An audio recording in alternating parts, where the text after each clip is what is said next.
네, 6인의 마감 전략입니다. 정리된 화면 먼저 보시고 전화 통화 내용 들어보시기 바라겠습니다. 박동기 전문가의 마감 전략입니다. 코스닥 2월부터는 강세를 기대한다. 전환할 것이다. 이렇게 얘기했고요. IT 부품주에 대한 저점 매수 전략, 마감 전략으로 보내왔습니다. 윤종빈 전문가는 어제하고 비슷하군요. 1980포인트까지 반등할 것이다. 지수 상단을 얘기해줬고요. 낙폭과대주 매수 전략 계속 유지한다. 이렇게 보내왔습니다. 우원명 전문가는 역시 낙폭과대 종목에 대해서 단기적으로 대응을 해보자. 현금 비중 전략을 병행한다 이렇게 했군요. 단기 대응 전략과 현금 비중을 동시에 이어갑니다. 이게 어떤 내용인지 한번 들어볼까요? 유진투자증권 잠실 지점에 우원명 부지점장 전화 연결돼 있습니다. 안녕하십니까? 예, 안녕하십니까? 네, 이 낙폭과대 단기 대응과 현금 비중 전략 어떻게 보면 상반된 전략일 수도 있겠는데 어떤 의미인가요? 예, 지금 말씀하신 대로 조금 상반된 내용이긴 한데 이제 업종별로 좀 다르게 전략을 좀 접근하자 이렇게 좀 말씀드리고 싶습니다.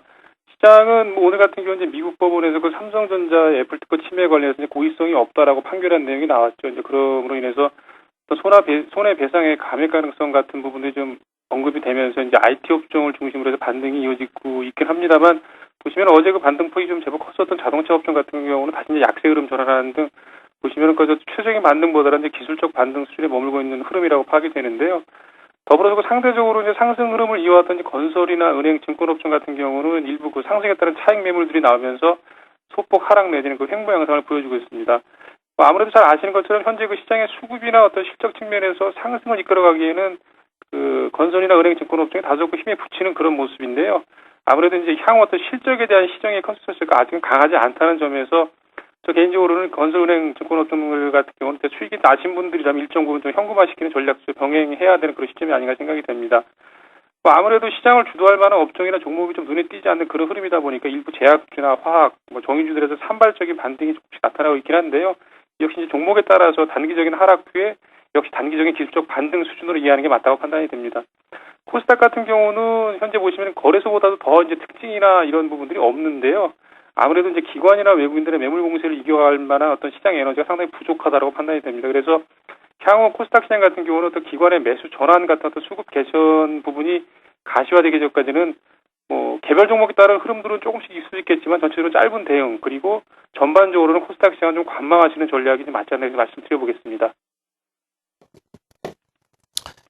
네, 6인의 마감 전략 중에 우리 유진투자증권 잠실 지점에 우원명 부지점장 마감 전략 먼저 들어봤습니다. 고맙습니다. 네, 고맙습니다. 네, 나머지 3인의 마감 전략도 보시죠.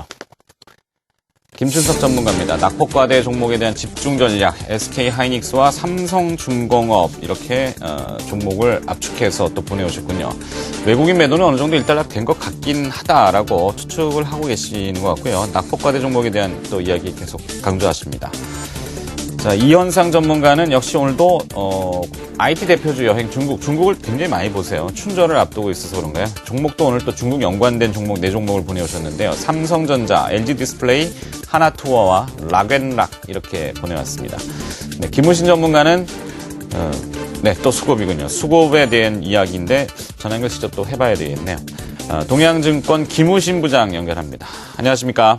네, 안녕하세요. 김우신입니다. 네, 오늘의 수급도 이렇게 겹치는 교집합 종목이라고 해야 될까? 어떤 기업들입니까?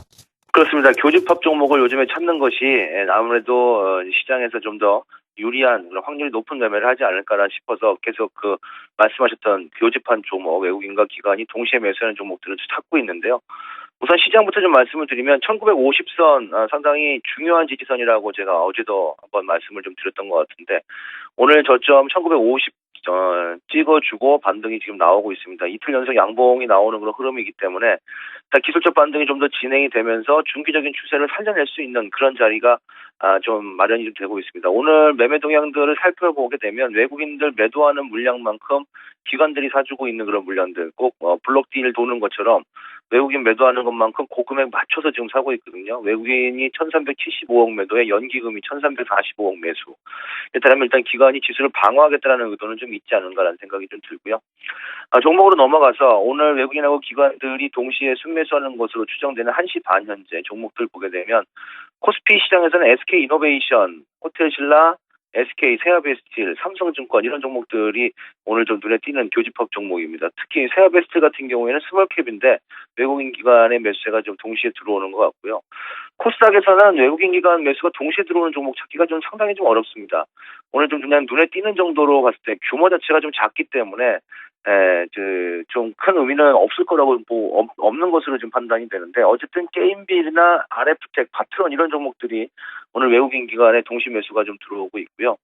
외국인의 매수만 집중적으로 들어오는 것으로 보여지는 종목이 오스템 임플란트나 CJ ENM 같은 경우에는 외국인 매수가 좀 들어오는 그런 종목인 것 같고 기관들의 매수만 집중적으로 들어오는 종목은 CJ 홈쇼핑과 하림 이런 인터파크 이런 종목들이 기관들의 매수만 좀 들어오고 있는데 아무래도 제가 이 시간을 통해서 양쪽이 다 매수해주는 교집합 종목들을 말씀드리다 보니까 그런 종목은 좀 빠졌다라고 보시면 될 것 같고요.